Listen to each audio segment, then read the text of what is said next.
देखिए आप इसमें स्थलीय जंतुओं के आवास के बारे में जान रहे थे, या यूँ कह सकते हैं स्थलीय जंतुओं के अनुकूलन आप जान रहे थे। उनमें से स्थलीय जंतुओं में नंबर ए पर आपने जाना था सम आवासीय जंतु, जिसके अंतर्गत अपन ने घोड़ा, हाथी, कुत्ता, बिल्ली, इनके कुछ अनुकूलन अपन ने देखे थे जो सामान्य अनुकूलन थे। तो आपने उसमें देखा था कि मांसाहारी जो जंतु होते हैं उनमें कैनाइंस अधिक विकसित होते हैं, और शाकाहारी जंतुओं के अंदर इंसाइजर जो दांत है वो अधिक विकसित होते हैं। पाद इनके जो है पैर इनके दौड़ने के लिए अनुकूलित होते हैं। ये अपन ने देख लिया था। अब अपन नंबर बी पर, और बड़ा ही महत्वपूर्ण जो टॉपिक है उसके बारे में अपन अब यहाँ बातें करेंगे। तो देखिएगा नंबर बी जो अपन बात कर रहे हैं वो है मरुस्थलीय या शुष्क आवासीय जंतु।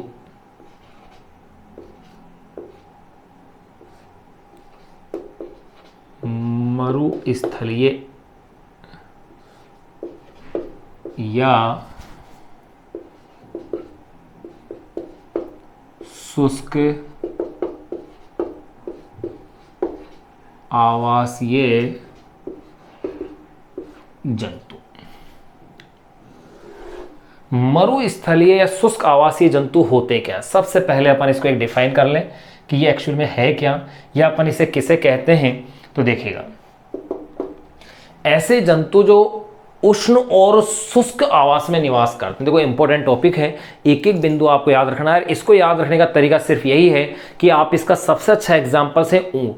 ऊंट की जो विशेषता है उन्हें आप ध्यान रखिएगा। कैमल की, ऊंट की जो विशेषता है वो सारी विशेषताएं मरुस्थलीय जंतुओं की विशेषताओं के अंतर्गत आ जाएगी। कुछ विशेष अलग से जंतुओं की कुछ विशेषताएं और हैं, जैसे आर्द्रताग्राही है, कांटेदार हो जाना। तो ऐसी जो विशेषता है उनको अपन अलग से इसी में पढ़ेंगे, लेकिन पढ़ेंगे साथ साथ ही। तो देखो मरुस्थलीय शुष्क आवासीय जंतु होते क्या है। सबसे पहले अपन डेफिनेशन दे दें तो कह सकते हैं उष्ण एवं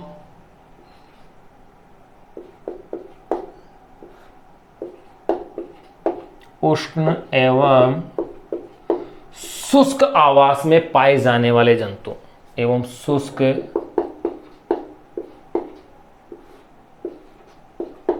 आवास में पाए जाने वाले जंतु, वही क्या कहलाते हैं? मरुस्थलीय, या इन्हें कह सकते हैं शुष्क आवासीय जंतु। अब देखिएगा इन जंतुओं में सबसे पहली विशेषता है वो आप एग्जाम्पल्स लिख लो बस। अगर एग्जाम्पल्स आपको ध्यान है तो इन उदाहरणों के आधार पर अपन इनके अनुकूलनों की बातें करेंगे। तो सबसे बेस्ट जो एग्जाम्पल्स है वो है ऊंट। ध्यान रखिएगा, इसे कहा जाता है ऊंट को रेगिस्तान का जहाज।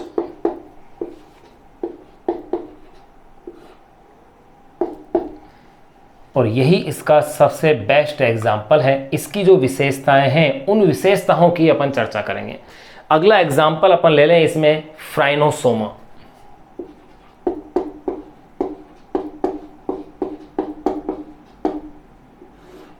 ये भी एक मरुस्थलीय जंतु है। जंगली चूहा जो कि जल बहुत कम लेता है।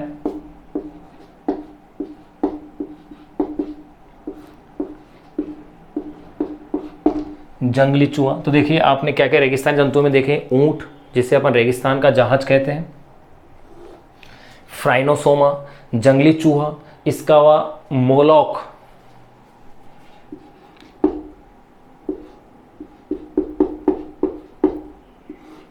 इत्यादि। देखो ये विशेष जंतु हैं भाई, जिनके बारे में अपन अलग से कुछ बातें और करेंगे। फ्राइनोसोमा नाम याद रखिएगा, फ्राइनोसोमा, मोलॉक इत्यादि। अब जरा इनके अनुकूलनों की बात करें। देखो सबसे पहला अनुकूलन सबसे इंपॉर्टेंट, इनके पाद मरुस्थल में चलने, दौड़ने या खोदने के क्या होते हैं? अनुकूलित होते हैं। तो पहली विशेषता आप कह सकते हैं इनके पाद, यानी इनके पैर। ध्यान रखें ये सारी विशेषताएं, ये जो अनुकूलन पर लिखेंगे इस ऊंट को देखते हुए लिखना है आपको। तो आप कह सकते हैं इनके पाद मरुस्थल में चलने,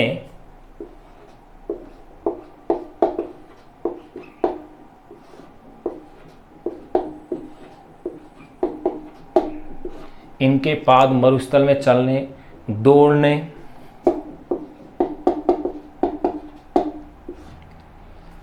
वे खोदने,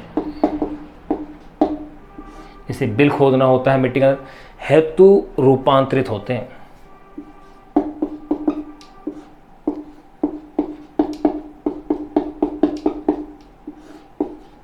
हेतु रूपांतरित होते हैं। ये इस आवास के जंतुओं की एक विशेषता है कि हेतु क्या होते हैं, रूपांतरित होते हैं। जैसे आप देखते हैं कि ऊंट के जो पैर होते हैं वो गद्दीदार होते हैं, जबकि ऊंट में वजन काफ़ी होते हुए वो रेगिस्तान में धंसता नहीं है, आसानी से चल पाता है, क्योंकि इसके पैरों का एरिया बढ़ जाएगा, क्षेत्रफल बढ़ जाएगा, तो दाब जो है वो क्या हो जाएगा, कम हो जाएगा। तो देखिएगा रूपांतरित होते हैं। जैसे ऊंट के पैर गद्दीदार, जैसे ऊंट के पैर गद्दीदार होना। ऊंट के पैर कैसे होते हैं, गद्दीदार होते हैं, जिससे इनके चलने में क्या होती है, सुविधा होती है। अगली विशेषता देखें तो इनमें श्वेत ग्रंथियां अल्प विकसित या अनुपस्थित होती है, यानी कि पसीने वाली ग्रंथियां या तो इनमें होती नहीं है, अथवा अगर होती है तो वो क्या होती है, अल्प विकसित होती है, ताकि शरीर से कम जल की हानि हो। श्वेत ग्रंथियां यानी कि पसीने वाली ग्रंथियां, श्वेत ग्रंथियां,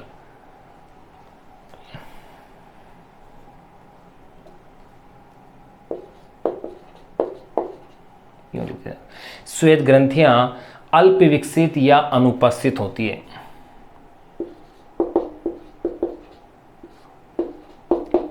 अल्प विकसित या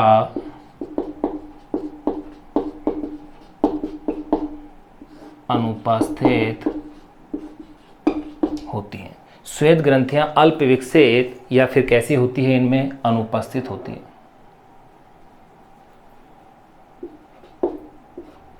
अल्प विकसित या अनुपस्थित होती है। अगली अगर अपन विशेषता की ओर चर्चा करें तो आप कह सकते हो कि शुष्क वातावरण में धूल से सुरक्षा हेतु, शुष्क वातावरण में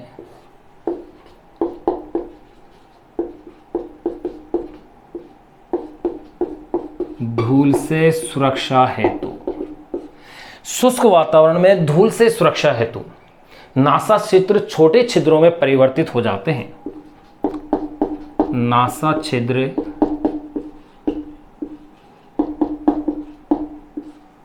छोटे छिद्रों में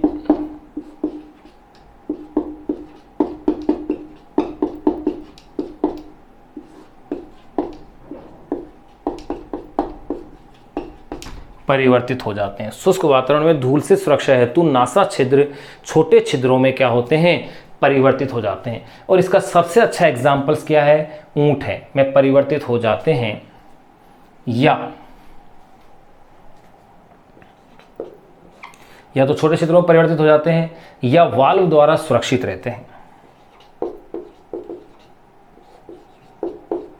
या वाल्व द्वारा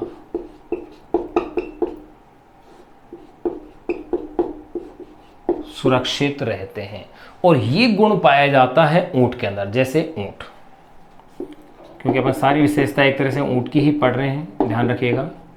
जैसे ऊंट। फिर अगली विशेषता की अगर अपन बात करें अगले अनुकूलन की, तो आप इसमें कह सकते हैं कि इनमें यो कह सकते हैं बड़ी नेत्र बरौनियां पाई जाती हैं, और कह सकते हैं आंख की पलकें रूपांतरित हो जाती है, और नेत्र बरौनियां क्या होती हैं, बड़ी, आईलेसेस बड़ी होती है। तो अगली प्रॉपर्टी या अगला गुण अपन इसका कह सकते हैं आंखों की पलकें रूपांतरित होती हैं। आंखों की पलकें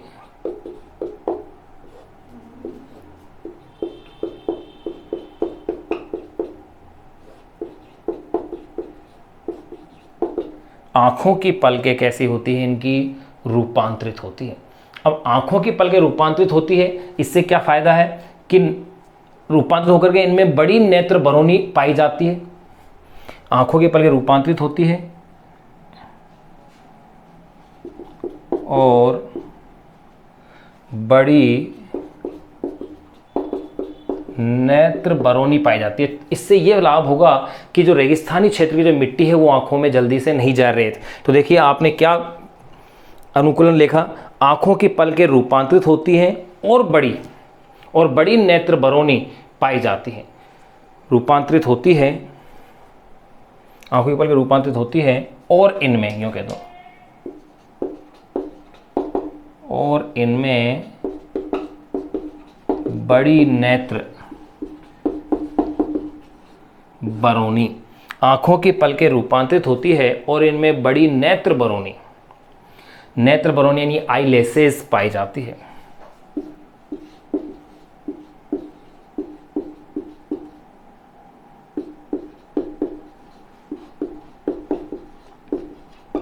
बड़ी नेत्र बरौनी इनके अंदर क्या होती है, पाई जाती है, आई लेसेस होती हैं, ये ध्यान रखिएगा।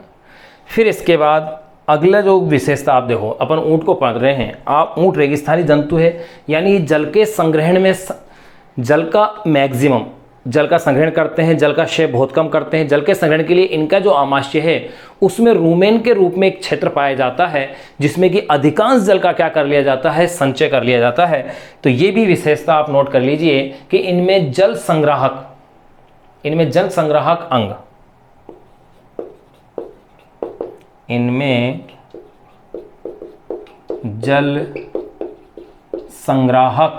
अंग, इनमें जल संग्राहक अंग जैसे आमाशय के रूमेन, और ये होता है आमाशय के रूमेन में, इनमें जल संग्राहक अंग यानी जो आमाशय के रूमेन हैं उपस्थित होते हैं।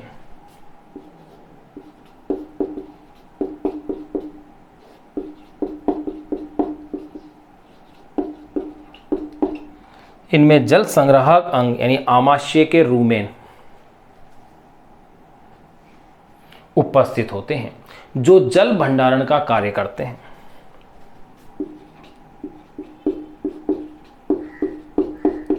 जो जल भंडारण का कार्य करते हैं। इसका भी एग्जाम्पल्स आप क्या लेंगे, ऊंट आ जाएगा एग्जाम्पल्स। इसमें जल भंडारण क्या करते हैं, कार्य करते हैं, जैसे ऊंट के अंदर। तो ये सारी जो अपन गुण देख रहे हैं ये सारे ऊंट के हैं। एक विशेषता और ऊंट की आप देख सकते हैं, वो विशेषता अपने दे सकते हैं कि आप देखो जो रेगिस्तानी जंतु होते हैं इनका जो रंग होता है वो रेगिस्तानी मिट्टी की भांति होता है, ताकि ये शिकारी जंतुओं से बच सकें। तो आप इसमें ये भी आप लिख सकते हैं कि इनमें नेत्रवाल वाला अपन ने देख लिया कि ऊंट के एक विशेषता जो अपन अभी चर्चा कर रहे हैं वो ये कर रहे हैं कि इनका जो रंग होता है वो कैसा होता है, वातावरण के जैसे रंग का होता है। वातावरण का जैसा रंग होने से क्या फ़ायदा है कि शिकारी जंतुओं से क्या होते हैं, बच जाते हैं आसानी से। तो आप लिख दीजिए इनका रंग प्राय, इनका रंग प्राय कैसा होता है, वातावरण के, या यूँ कह सकते हैं वहाँ रेगिस्तानी जो मिट्टी होती है उसकी भांति इनका जो है रंग होता है। तो आप इसको नोट कर लीजिए कि इनका रंग प्राय रेगिस्तानी रेत की भांति भूरा होता है, प्राय भूरे रंग के होते हैं ऊंट की। और एक अपन एक विशेषता और देख सकते हैं, वो विशेषता ये देख सकते हैं कि ऊंट के जो होंठ होते हैं वो कैसे होते हैं, मोटे होते हैं, थिक होते हैं, ताकि वो कांटेदार पौधों को क्या कर सके, आराम से खा सके। जैसे बम्बूल है, बम्बूल का सेवन ऊंट आसानी से कर लेता है, क्यों कर पाता है, जबकि उसमें कांटे होते हैं, क्योंकि उसके होंठ कैसे होते हैं, मोटे होते हैं। तो अब ये पॉइंट भी इसका नोट कर लीजिए, thick lips,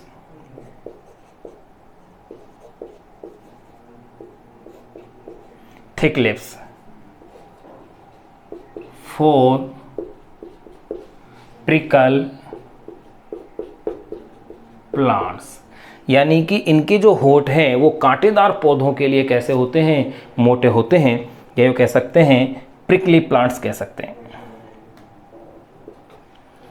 thick lips for prickly plants, for prickly plants. और इसका एग्जाम्पल्स भी कैमल लेंगे आप, ऊंट के अंदर ये विशेषता है।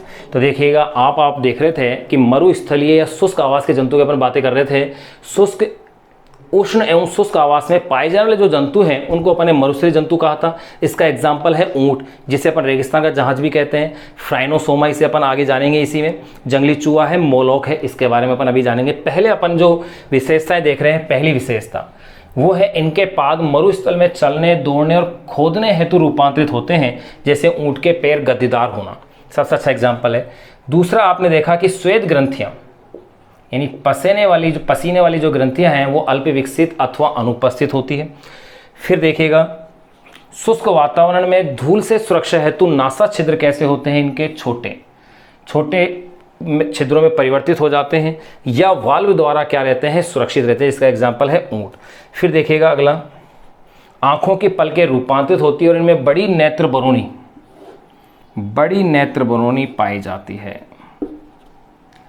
ताकि आंखों में धूल ना जाए। इनमें जल संग्राहक अंग आमाशय के रूमेन में, ध्यान रखना, आमाशय के रूमेन के अंदर जल संग्राहक अंग होता है जो जल के भंडारण का कार्य करते हैं। अगली देखो, इनमें जल संग्राहक अंग का जान लिया, जैसे ऊँट एग्जाम्पल आ गया।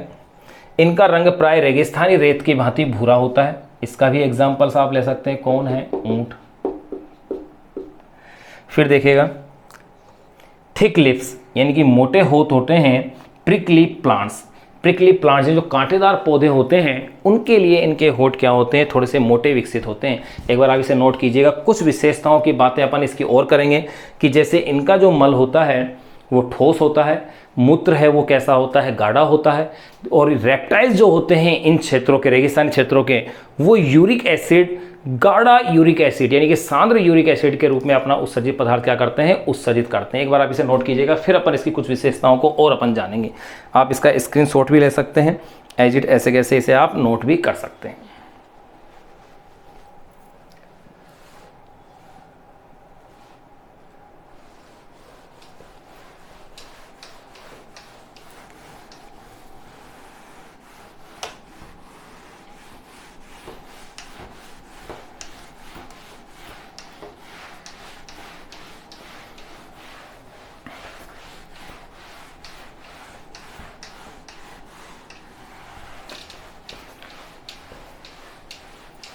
देखो ये सारी विशेषताएं अपन जान रहे थे ऊँट की।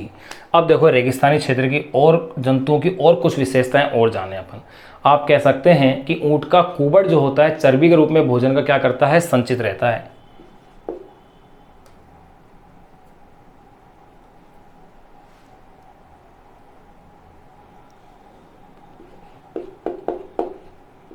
ऊँट के कुबड़ यानी कि हम्प में चर्बी के रूप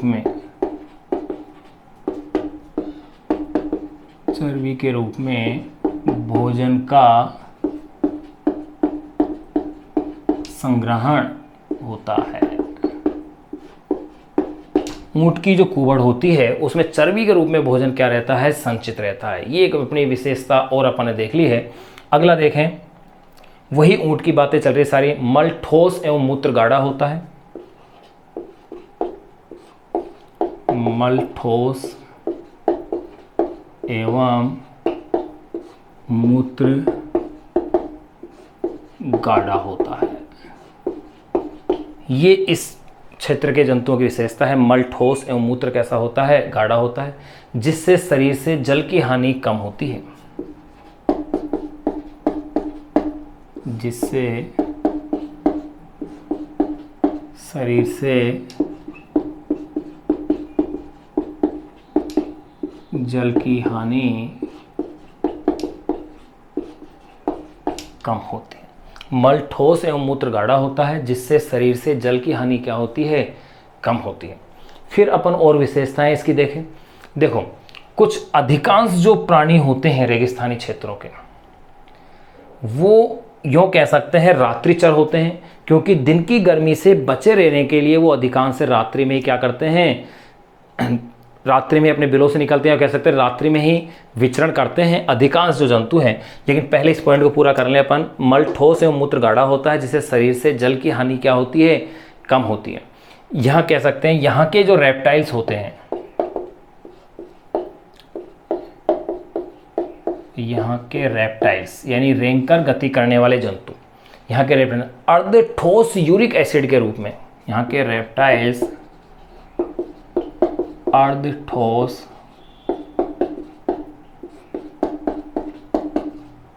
यूरिक एसिड के रूप में, देखो यहाँ के रेप्टाइल्स अर्ध ठोस यूरिक एसिड के रूप में मूत्र त्याग कर, के रूप में मूत्र त्याग कर, यहाँ के रेप्टाइल्स अर्ध ठोस यूरिक एसिड के रूप में मूत्र त्याग कर जल संरक्षित रखते हैं।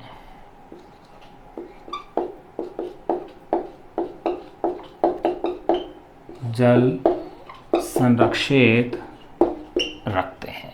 तो देखो ये सारी जो विशेषताएं अपन ने देखी अधिकांश से वो ऊंट से संबंधित है। पहली, ऊंट के कुबड़ में चर्बी के रूप में भोजन का संग्रहण होता है। मल ठोस एवं मूत्र गाढ़ा होता है जिससे शरीर से जल की हानि कम होती है। यहाँ के रेप्टाइल्स अर्ध ठोस यूरिक एसिड के रूप में मूत्र त्याग कर जल संरक्षित रखते हैं। अगली विशेषताएं अब अपन देखेंगे कुछ विशेष जंतुओं में विशेष अनुकूलन जो रेगिस्तानी क्षेत्रों के हैं उनकी बात करेंगे। तो देखो कुछ जंतुओं, ये आपको स्पेशली ध्यान रखना भी, कुछ जंतुओं जैसे फ्राइनोसोमा,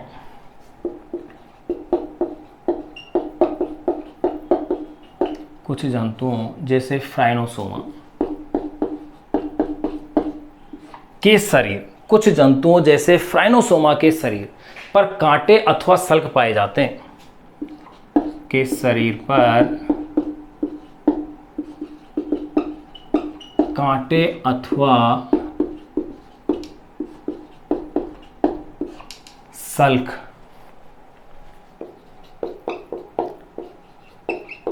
पाए जाते हैं। कुछ जंतुओं जैसे फ्राइनोसोमा के शरीर पर कांटे अथवा सल्क पाए जाते हैं। इससे क्या होगा, जल की हानि कम से कम होगी। जो शरीर के यूं कैसे जो शरीर में जल संरक्षण क्या करते हैं, कार्य करते हैं। जो शरीर में जल संरक्षण का कार्य करते हैं, शरीर में इनका कार्य होता है जल संरक्षण का। इसके अलावा देखिएगा कुछ जंतुओं आर्द्रता ग्राही शरीर भी होता है, कुछ जंतुओं का।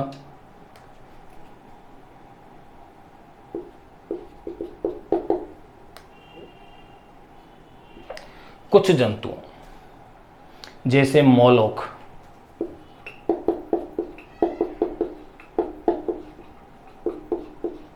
कुछ जंतुओं जैसे कि मोलोक की त्वचा पानी प्राप्त करने के लिए, जैसे मोलोक की त्वचा पानी प्राप्त करने के लिए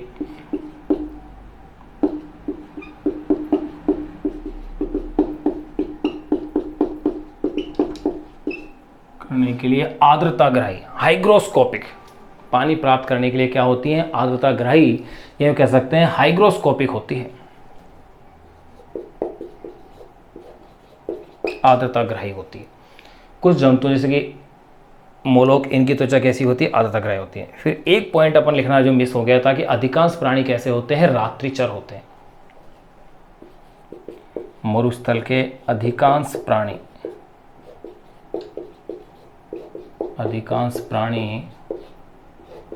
रात्रिचर होते हैं। अधिकांश प्राणी रात्रिचर होते हैं ताकि दिन की तेज गर्मी से बचा जा सके, ताकि दिन की तेज गर्मी से बचा जा सके। ये लीजिए, तो देखिएगा अपने कुछ विशेषताएं और चर्चाएं की थी कि कुछ जंतुओं जैसे फ्राइनोसोमा के शरीर पर कांटे अथवा सल्क पाए जाते हैं। ध्यान रखिएगा, फ्राइनोसोमा रेगिस्तानी जंतु हैं, शरीर पर क्या पाए जाते हैं, कांटे अथवा सल्क पाए जाते हैं, जो शरीर में जल संरक्षण का कार्य करते हैं। फिर देखिएगा कुछ जंतुओं जैसे मोलोक रेगिस्तानी जंतु है, इसकी त्वचा पानी को प्राप्त करने के लिए आर्द्रताग्राही होती है और अधिकांश प्राणी कैसे होते हैं, रात्रिचर होते हैं। लेकिन सबसे इंपॉर्टेंट विशेषताएं मरुस्थलीय प्राणियों की ये है कि वो रेगिस्तान का एग्जाम्पल आप लेके चले, रेगिस्तान के जहाज का यानी कि ऊँट का, ऊँट की आप विशेषताएं देखते जाएं, वो सारी जो विशेषताएं होंगी वही रेगिस्तानी जंतुओं की विशेषताएं होंगी। एक बार आप इसे नोट कीजिएगा, फिर एक बार एक छोटे से पॉइंट से अपन ऊँट की विशेषताओं को वापस से एक बार चर्चा के रूप में देखें कि क्या क्या विशेषताएं हैं। एक बार ऐसे से आप नोट कीजिएगा।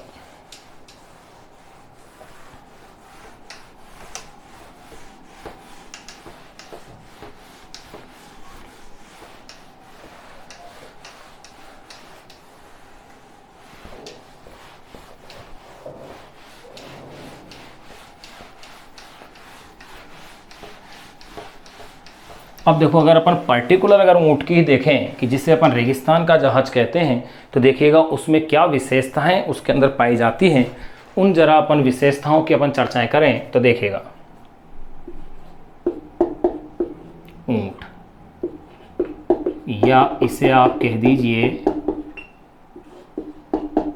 रेगिस्तान का जहाज। अब देखिएगा इस ऊँट में या रेगिस्तान के जहाज में क्या क्या मरुस्थलीय गुण थे, वो देखिएगा। एक एक गुण की अपन बात करें। नंबर 1, सबसे पहला गुण, सबसे पहला आपने देखा कि इनके पाद चलने दौड़ने में सहायक होते हैं, कह सकते हैं गद्दीदार होते हैं। पैर कैसे हैं, गद्दीदार, और गद्दीदार पैर होने से ये क्या होंगे, आसानी से रेगिस्तान में चल पाते हैं। दूसरी विशेषता देखिएगा, आपने क्या देखी थी, आपने अभी लिखी थी इसकी दूसरी विशेषता कि इनमें श्वेत ग्रंथियां अल्प विकसित या अनुपस्थित होती हैं।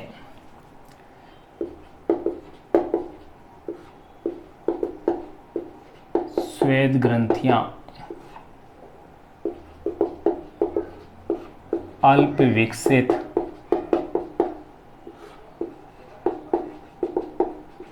या फिर कैसी होती है, अनुपस्थित होती है। फिर देखेगा आपने, फिर इसकी देखी थी तीसरी विशेषता। तीसरी विशेषता आपने देखी थी इसके कि अपने देखी थी कि शुष्क वातावरण धूल से सुरक्षा के हेतु नासा छिद्र क्या होते हैं, छोटे होते हैं। नासा छिद्र कैसे होते हैं, छोटे होते हैं। चौथी विशेषता देखिएगा आपने क्या देखी इसके, चौथी इसमें अपन ने इसके देखी थी कि इनमें जो नेत्र की जो पलकें हैं रूपांतरित होकर के बड़ी नेत्र बरौनी पाई जाती है। इनमें बड़ी नेत्र बरौनी पाई जाती है, बड़ी नेत्र बरौनी, ये इस ऊँट के अंदर विशेषता थी। फिर ऊँट की और आपने जो विशेषताएं देखनी थी वो देखेगा। नंबर 5 पे पांचवी विशेषता अपन ने ऊँट के अंदर क्या देखी कि इनमें जल संग्राहक अंग आमाशय के रूमेन में,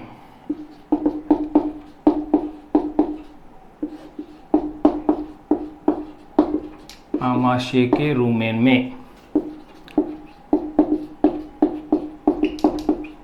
जल संग्रह का क्या होता है, कार्य होता है। फिर देखिएगा नंबर 6, छठी विशेषता, अपन उस ऊँट की ही बात कर रहे हैं। अपन बात कर रहे हैं कि इनका रंग प्राय भूरा मिट्टी जैसा होता है। रंग प्राय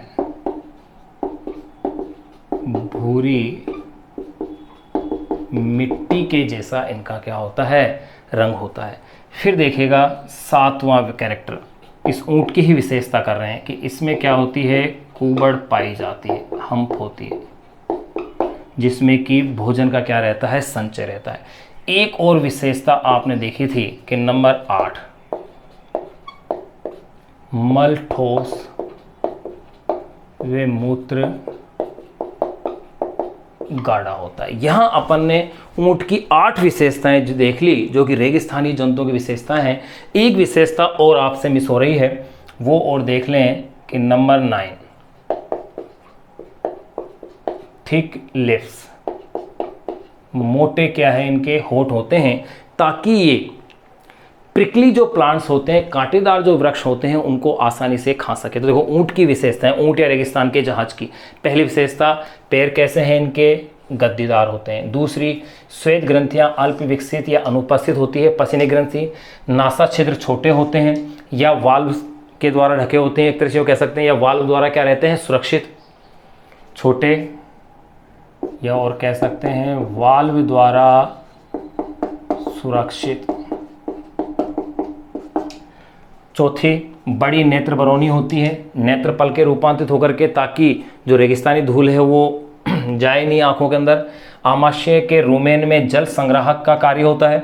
रंग प्राय भूरी मिट्टी जैसा होता है, भूरी मिट्टी जैसा रंग होता है जिससे शिकारी जंतुओं से सुरक्षित रह सके। कुबड़ होती है जिसके अंदर क्या होता है, चर्बी के रूप में भोजन का संचय होता है। फिर देखिएगा 7वीं बात। 8वीं, मल ठोस और मूत्र गाढ़ा होता है। होठ कैसे होते हैं इनके, मोटे होते हैं, ताकि ये कटीली झाड़ियों वगैरह का भोजन के रूप में सेवन कर सके। और आप इसे नोट कर लीजिए ऐसे कैसे।